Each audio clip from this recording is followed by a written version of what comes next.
Hello students, today I will teach you application class 10th UP board examination most important application ये आपके लिए है।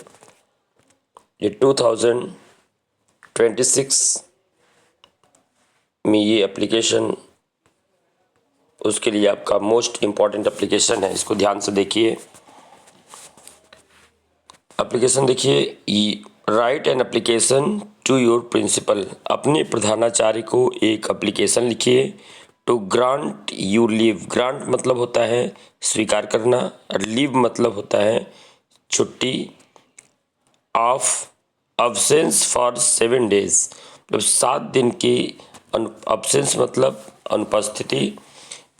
अनुपस्थित यानी 7 दिन की अनुपस्थिति के लिए आप प्रधानाचार्य को एक एप्लीकेशन लिखिए छुट्टी के लिए। As you are seriously ill, जैसा कि आप गंभीर रूप से बीमार हैं।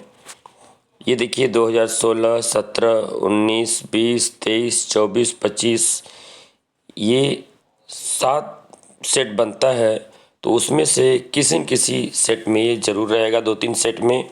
तो आप इसे ध्यान से देखें, मोस्ट इम्पॉर्टेंट है। या क्वेश्चन चेंज हो सकता है। Write an application to the principal of your college requesting him to grant you leave for 7 days या 3 डेज, जो भी आएगा, 3 डेज, 4 डेज, 7 डेज जो भी रहेगा, सबका एप्लीकेशन यही है। तो आप यहाँ देखें, पहले क्या लिखेंगे आप, टू लिखेंगे यहाँ पे, ओके। फिर थोड़ा सा गैप दे करके यहाँ पे आप लिखेंगे द प्रिंसिपल, ओके। देखिए दोनों तरीके से लिखा जाता है, या तो आप टू के यहाँ थोड़ा सा गैप दे करके लिखें, या इसके नीचे से भी लिख सकते हैं एकदम सेम लाइन में, ओके। या फिर आप टू लिख करके यहाँ पे गैप दे करके द प्रिंसिपल, ओके। और ये ध्यान रहे, प्रिंसिपल में पी आप कैपिटल लेटर लिखेंगे और द में टी कैपिटल लेटर होगा। और कुछ बच्चे प्रिंसिपल की स्पेलिंग PRINCIPLE लिखते हैं, ओके। तो PLE प्रिंसिपल मतलब सिद्धांत होता है, तो प्रिंसिपल PAL होता है मतलब प्रधानाचार्य, ओके। इसको ध्यान दीजिएगा, PLE जो होता है उसका मतलब सिद्धांत होता है, थ्योरी, ओके। तो प्रिंसिपल में P कैपिटल लेटर रहेगा, PRINCIPAL होगा, इसे आप ध्यान दीजिएगा, ओके। उसके बाद यहाँ पे कॉमा लगाएंगे। फिर जो आपके कॉलेज का नाम होगा, जो भी आपके कॉलेज का नाम होगा, उस कॉलेज का नाम लिखेंगे और जिस डिस्ट्रिक्ट में आप रह रहे हो उस डिस्ट्रिक्ट का नाम होगा, ओके। लखनऊ, आगरा, कानपुर जो भी रहेगा, तो आप इसे लिखेंगे, ओके। फिर उसके बाद क्या लिखेंगे, सर, फिर यहाँ पे कॉमा होगा। फिर ये मोस्ट जो स्टार्ट करेंगे द प्रिंसिपल वाले लाइन में, यहाँ पे ध्यान दीजिएगा, ओके। और सर ये जो लिखेंगे ये टू वाले लाइन में, ये आपको ध्यान देना है, ओके। तो most respectfully I beg to say मतलब अधिक विनम्रता के साथ मैं आपसे निवेदन करता हूँ दैट कि I have been suffering from typhoid. Typhoid की स्पेलिंग देख लीजिएगा, TYPHOID, टाइफाइड। कोई भी आप लिख सकते हैं, सफरिंग फ्रॉम फीवर लिख सकते हैं। फॉर 7 डेज, 7 दिन से मैं टाइफाइड से पीड़ित रहा हूँ। My condition is not good, मेरी स्थिति अच्छी नहीं है। फिर जो दूसरी लाइन आपके पेपर में कॉपी में जहाँ तक मान लीजिए डेज तक हुआ, तो फिर जब माई कंडीशन लिखेंगे तो सर के नीचे वाली लाइन से यहाँ पे लिखेंगे, ओके। तो जहाँ भी आपका यहाँ पे ओवर हो जाएगा कॉपी में, उसके आगे जो भी लिखेंगे वो टू वाले लाइन से लिखेंगे, ओके। तो इसमें देखिए my condition is not good, तो नॉट कहाँ पर लिखा गया है, टू और सर वाले लाइन में लिखा गया है। तो not good, I have become very weak, मैं बहुत कमज़ोर हो गया हूँ।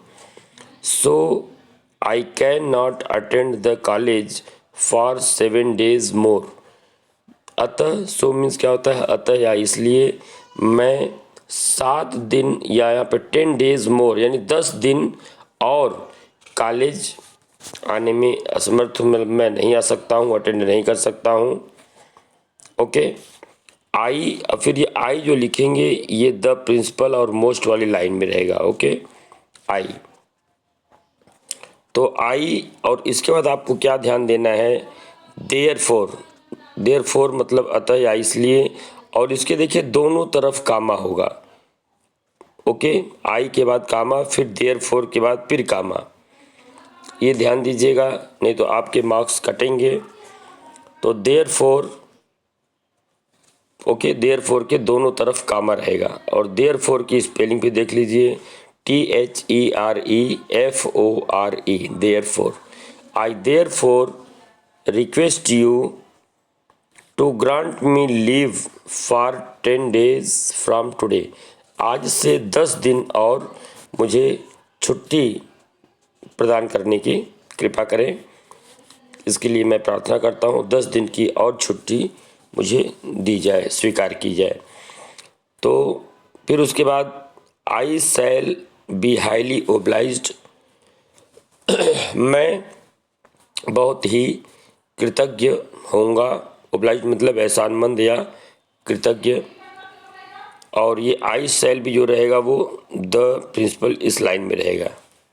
ओके, फिर नीचे आप डेट लिखेंगे, जिस डेट को आपका एग्ज़ाम होगा उस दिन का डेट यहाँ पर लिखा जाएगा। ओके, डेट लिख करके यहाँ पे आप जो भी डेट होगा वो डेट आप यहाँ पे लिखेंगे, मेंशन करेंगे। फिर यहाँ पर देख लीजिए आप क्या लिखेंगे कि योर्स ओबीडियंटली, आपका आज्ञाकारी। ओके,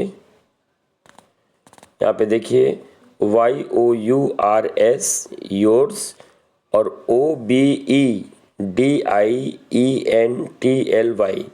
स्पेलिंग पे आप ध्यान दीजिएगा। योर्स में वाई कैपिटल लेटर, योर्स यानी आपका, कुछ बच्चे योर लिखते हैं, योर नहीं होगा, योर्स लिखते हैं। ओके, योर्स ओबीडियंटली स्पेलिंग बहुत सारे बच्चे मिस्टेक करते हैं, तो OBEDIENTLY, उसके बाद आप कामा लगाएंगे। फिर यहाँ पे XYZ नीचे लिखना है, आपको अपना नाम नहीं लिखना है। ओके, एग्जामिनेशन वाली कॉपी पर नाम नहीं लिखा जाता है, उस पर नाम नहीं लिखना है आपको।